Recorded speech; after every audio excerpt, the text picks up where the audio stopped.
In this video, we're going to backtrack a little bit again to the Intro to EE course to talk more about capacitors. Now, the link will be in the description as it was for op amps.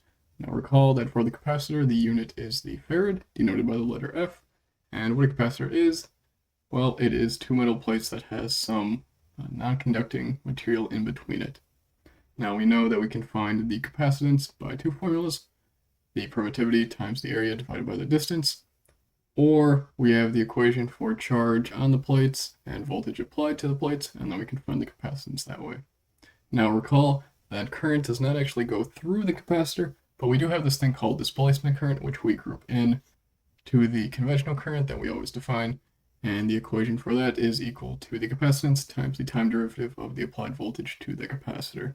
Now to find the voltage over the capacitor, we can integrate this equation right here, and we end up with this equation, where we have this integral from t naught to some time t, and we have a dummy variable of just t prime. And then we have this term right here, which is the voltage at t naught, and this will be our initial condition. Now we can talk about power for a capacitor, and capacitors don't exactly dissipate any power if they are ideal, and we'll touch on that a little bit later on. But what we can do, we can integrate all of this with respect to time. We know that power integrated with respect to time will give us energy. So the capacitor does have some energy storage.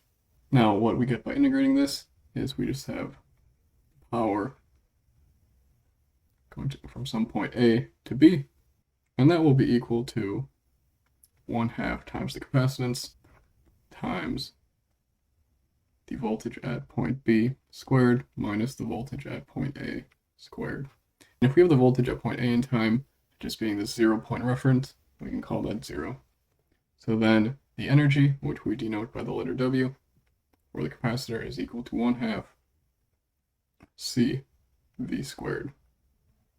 Where this B is sometimes there, sometimes not, but it would be the voltage on the capacitor. So that is our energy storage for the capacitor. Now recall that if we have two capacitors in parallel, we can simplify that simply as one capacitor that is equal to C1 plus C2. And if we have two capacitors in series, we can represent that also as one capacitor, simply given by 1/1 divided by C1 plus 1/C2. Now, as I said, the ideal capacitor does not dissipate any power, but because this material is not perfectly insulating, or it does conduct some amount of current, it might be very small, but it may exist there. What we do in real life is we can simplify that like this, where we have the capacitor here, and then we have that resistor. But it's this parasitic resistance tied into the capacitor. So many times you won't even see this in practice, but it does exist.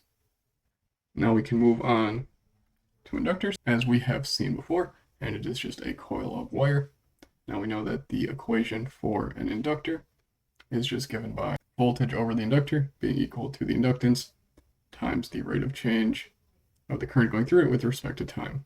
And again, we can integrate this equation right here to just solve for the current if we need to.